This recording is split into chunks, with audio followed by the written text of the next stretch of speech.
The Lord be with you. A reading from the Holy Gospel according to Matthew. Jesus proposed another parable to the crowd, saying, "The kingdom of heaven may be likened to a man who sowed good seed in his field. While everyone was asleep, his enemy came and sowed weeds among all through the wheat, and then went off. When the crop grew and bore fruit, the weeds appeared as well. The slaves of the householder came to him and said, 'Master, did you not sow good seed in your field? Where have the weeds come from?' He answered, 'An enemy has done this.' His slave said to him, 'Do you want us to go out and pull them up?' He replied, 'No. If you pull up the weeds, you might uproot the wheat along with them. Let them grow together until harvest. Then at harvest time I will say to the harvesters, first, collect the weeds and tie them in bundles for burning, but gather the wheat into my barn.'" The Gospel of the Lord.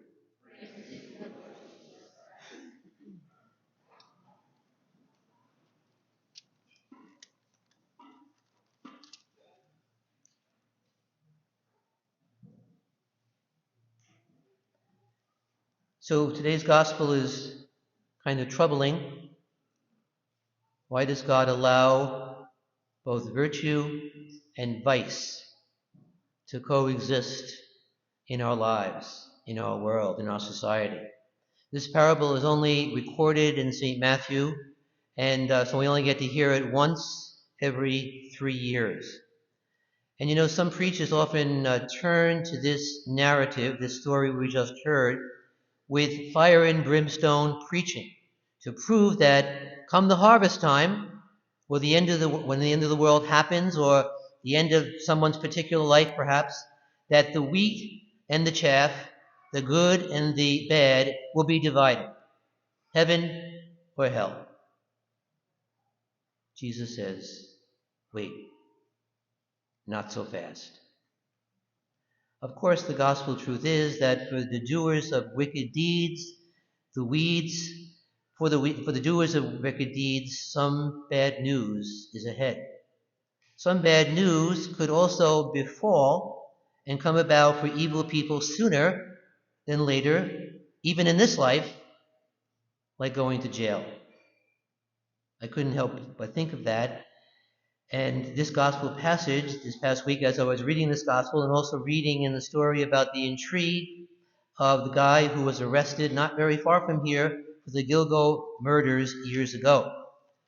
The long arm of justice sometimes or finally comes about. It's a story in Newsday the other day how one hair was a key to the arrest. It was one tiny piece of hair that was submitted for DNA test that may have helped to conclude the evidence needed to arrest this person. So that weed among us, not too far from us, was allowed to grow and escape justice until this time of reckoning and reaping. It doesn't always happen that way. Some people do get away with murder and lots of evil things.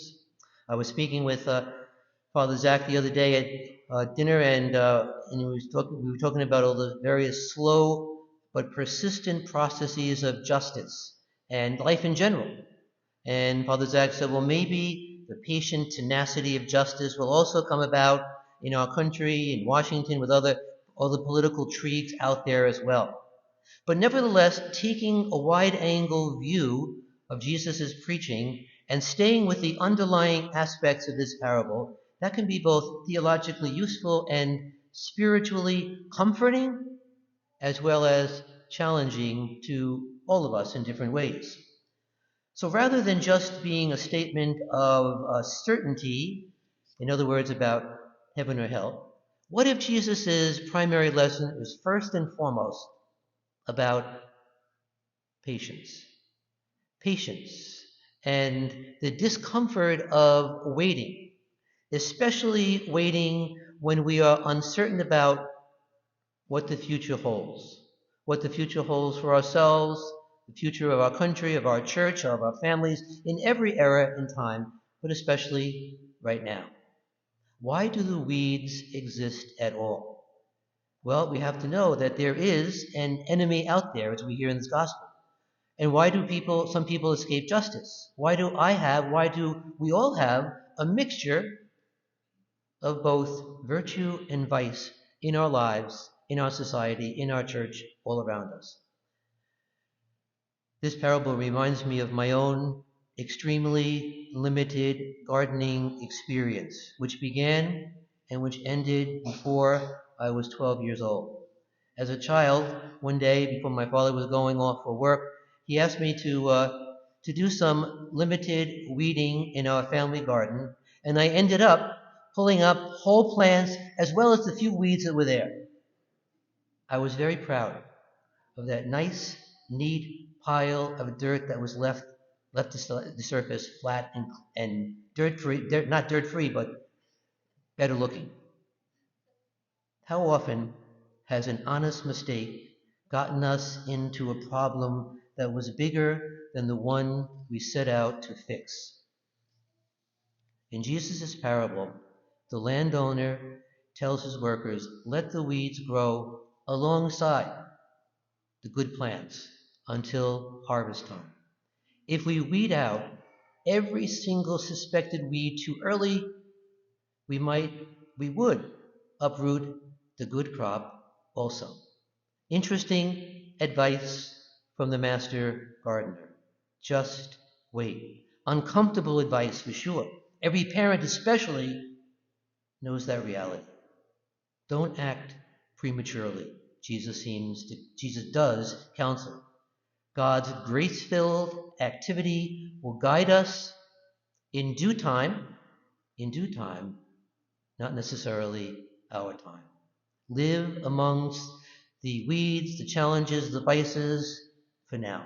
Pray as if everything depended upon God, but work amongst the challenges and the weeds and the vices of life as if everything depends upon us. A second parable today is in the longer version of this text, which can be omitted, which does get overshadowed by this pesky, annoying story of the weeds. Jesus spoke another parable. The kingdom of heaven is like yeast that a woman took and mixed with 3 measures of wheat until a whole batch of dough was leavened. So reading the 2 parables in sequence, by God's grace, the yeast will rise, and by God's grace, the plants will grow. But it all takes time. So we can look out at the field of our world and think we know exactly what's going on and what needs to be done, and we do to some extent. And for sure, we ought to do whatever could be done, should be done, to reap a better harvest of virtue and justice, and to make the world, at least our part of the world, a better place to live. But we also hear that voice that says, not so fast. There's a bigger, wider picture. Don't hastily judge the entire picture all at this moment. Virtue and vice, because of the gift of human freedom, can coexist together for now. Yes, for sure, the enemy is out there, and sometimes the enemy is within.